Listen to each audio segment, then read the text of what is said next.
While national headlines about political dysfunction in Tennessee have focused on the state's Republicans ousting two black lawmakers in April, Justin Jones and Justin J. Pearson, both of whom later won those seats back, a smaller and even more bizarre story has largely flown under the radar. And this week, that story went from bizarre to sinister.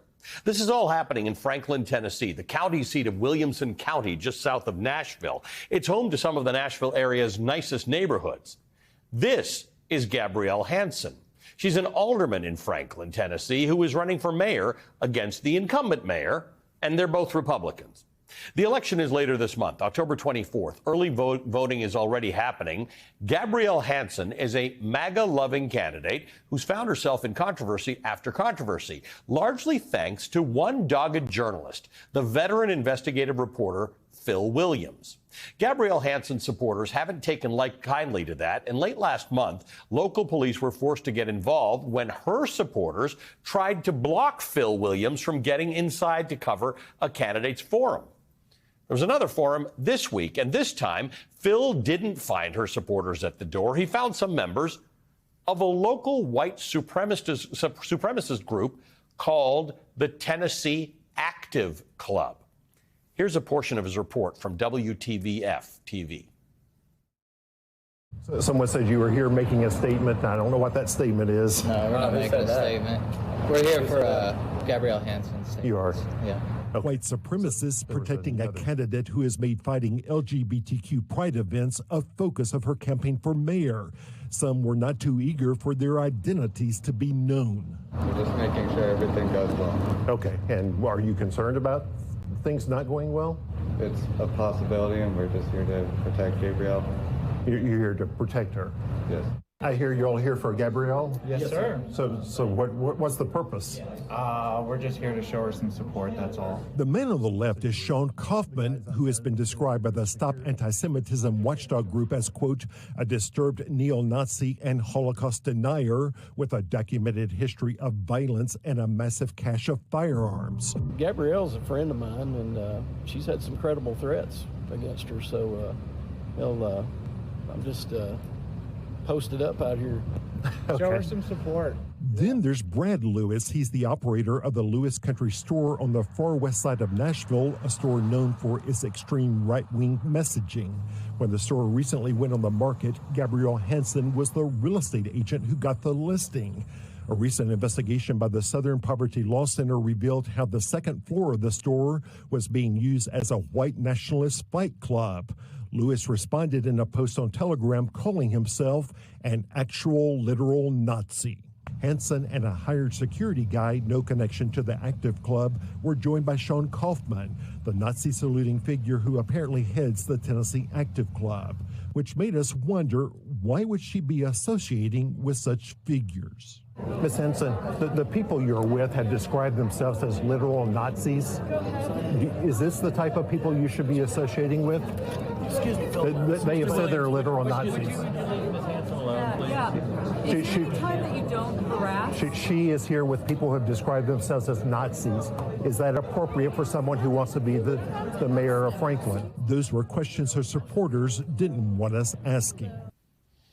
Now, after the appearance of literal Nazis and white supremacists at Monday's forum, Franklin's board of mayor and aldermen released a statement denouncing what happened.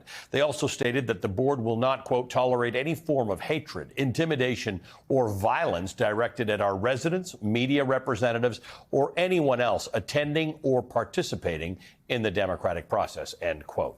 Every member of the board signed on to that statement except, yeah, you guessed it. The statement ended with the names of the current Franklin board, including Hanson's opponent in the mayoral race, the incumbent Ken Moore. She wasn't listed. What did Gabrielle Hanson do instead? Well, she put out a statement on social media saying that she didn't hire the literal Nazis and white supremacists. Hire them? No one had suggested that she hired them until she did, so that's odd. She also said, quote, furthermore, I want to state categorically that I am not, nor have I ever been associated with any white supremacy or Nazi-affiliated group, end quote. And to demonstrate that she's categorically not associated with any white supremacy or Nazi-affiliated group, a few hours later, she shared social media posts from the Nazi-affiliated white supremacy group, the Tennessee Active Club, which is at the center of this controversy.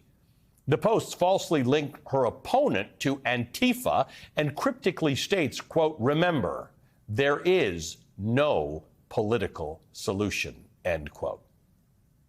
This is happening right now in Tennessee. People are already voting, and Gabrielle Hanson's name is on that ballot. Joining us now, Hendrell Remus. He's the chair of the Tennessee Democratic Party. Sir, thank you for joining us. I'm glad to have you here tonight. I have to say, there's so much in this story that I knew nothing about, including what an active club is. I know what a fight club is from the movies, but somebody told me to join an active club. I thought it's a place where you get fit or something like that. This is apparently a euphemism for these white supremacist neo-Nazi groupings. Yeah, and it's not just here in Tennessee, Ali. It's all across the nation. These groups have found a way to perpetuate violence and to double down and to train on how to be violent and dangerous extremists. These domestic terrorist groups will stop at nothing to ensure that they can continue to intimidate and harass and threaten society. So I think this is a dangerous precedent that we're seeing, and these active clubs, whether it's in Tennessee or anywhere else in the nation, I think people have got to start paying more attention to them, and we've got to start doing what Phil Williams has done, highlighting when they are a danger to our communities.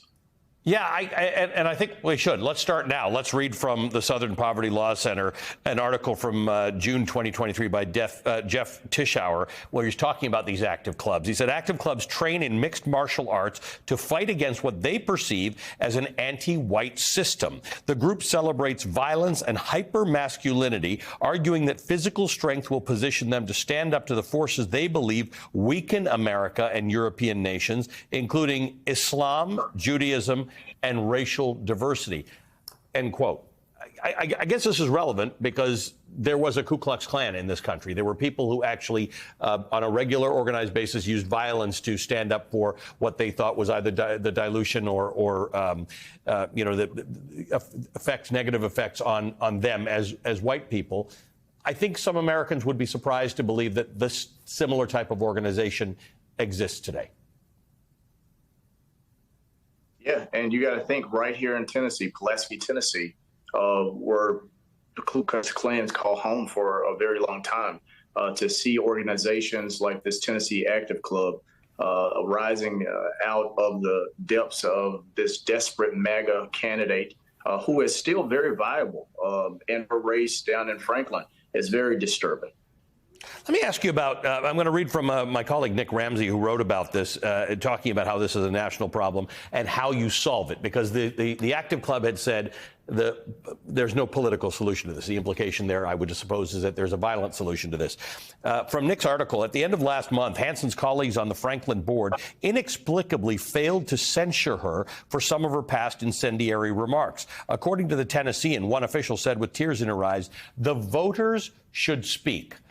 Now, Hendrell, this is not it shouldn't be a Democratic or Republican issue, right? This shouldn't be a partisan issue. I would think that folks who understand that in their neighborhood are these neo-Nazi organizations, that should be a universal, right? We don't want part of that as our community. Correct. And we're seeing, fortunately, we're seeing some Republicans step up to the plate to denounce this group. I mean, there was a Republican senator here in Tennessee, Senator Johnson, who has denounced the Board of Aldermen, who are overwhelmingly Republican, the mayor, who's a Republican.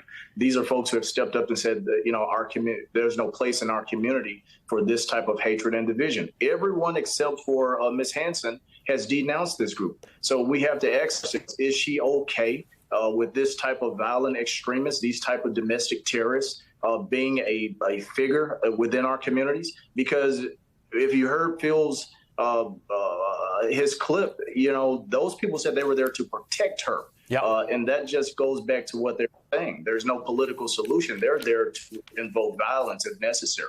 Feels a lot like what a lot of us saw. Yeah, feels like what we saw on January 6th, right? These folks who have these kinds of views deciding that it's their job to go out and protect politicians who will support them. Hendrell, good to see you again. Thank you for making us a little smarter about this. Hendrell Ramos is the chair of the Tennessee Democratic Party.